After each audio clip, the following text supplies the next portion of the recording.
Bom, existe um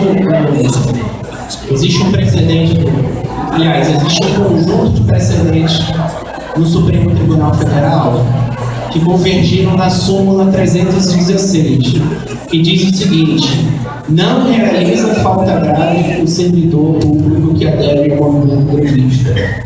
Então, na verdade, a súmula é quando o tribunal estabelece um verbete a ser obrigatoriamente verificado por todos os tribunais inferiores, que diz o seguinte: não realiza falta grave o servidor que adere à greve.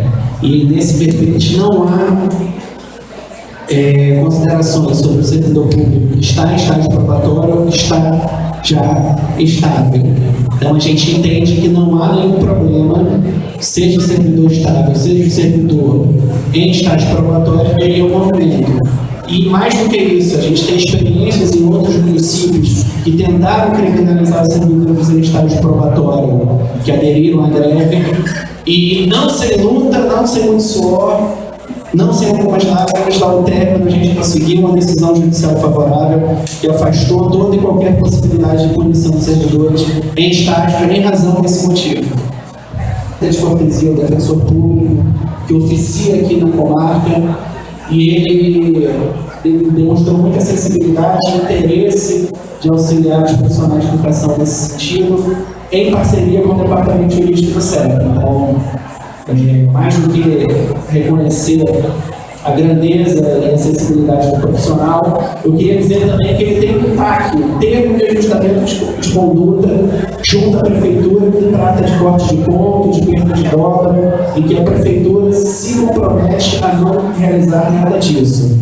Caso algum os profissionais de educação do município tenham esse tipo de problema, nós ingressaremos com uma ação judicial própria, mas também informaremos ao defensor público para que ele faça valer o compromisso firmado perante da prefeitura nesse sentido.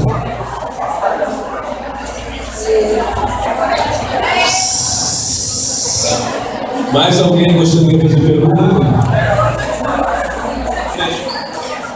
Sobre o primeiro, qual a posição do CEP, do jurídico e de todo o corpo do CEP, em relação à questão de esperar para ver o que vai acontecer em relação ao corte de ponto ou alguma coisa parecida em relação aos 30%?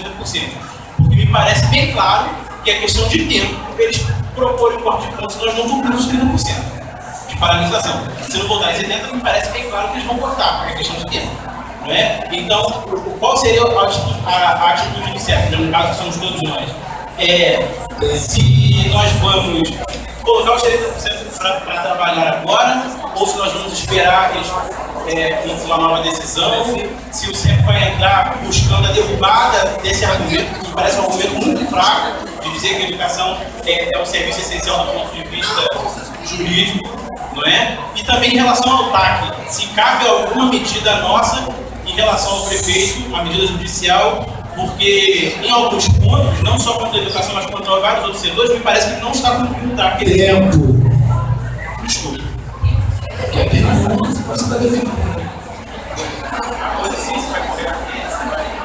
O crítico do CEP não tem uma posição sobre se o conjunto de profissionais de educação deve manter o que prevê na decisão ou não.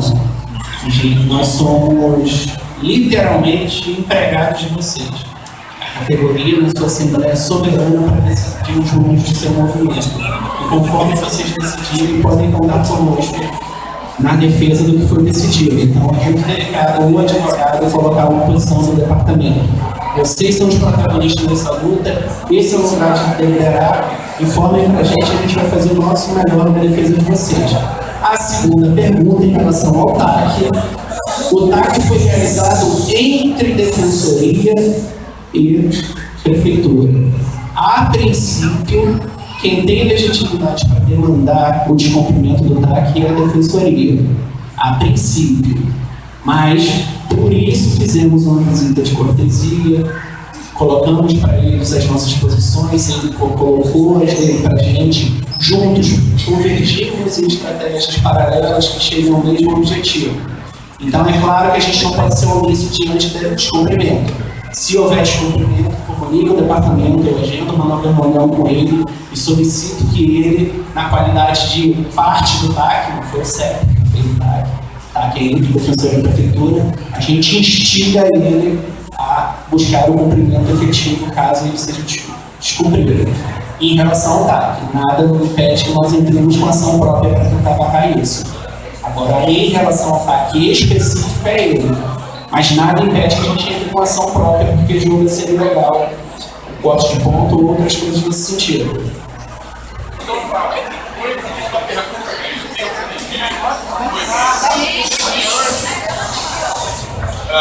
Mediante o que o colega perguntou, pelo menos foi o que eu entendi, ele tentou colocar, na minha maneira de entender, o seguinte: aquilo que até agora temos como decisão do desembargador, nós temos que cumprir neste momento que o desembargador decidiu, ou podemos aguardar até que haja um recurso por parte do jurídico do CEP. Eu acho que foi isso que ele perguntou. Perfeito, agora eu entendi melhor a pergunta. Bom, a decisão de cumprir ou descumprir é de vocês. Agora, a título de informação jurídica, a simples interposição do recurso não retira os efeitos da decisão que se ataca. Só se retira os efeitos caso a decisão seja revertida em sede de recurso. Eu peguei bem que as duas pessoas perguntaram, eu acho que eles estão querendo saber se há alguma sanção ao servidor no caso de a Assembleia decidir descumprir essa solicitação, é isso? O que há na decisão é uma sanção ao CEP. Neste momento do processo, com esta decisão, há uma sanção ao sindicato.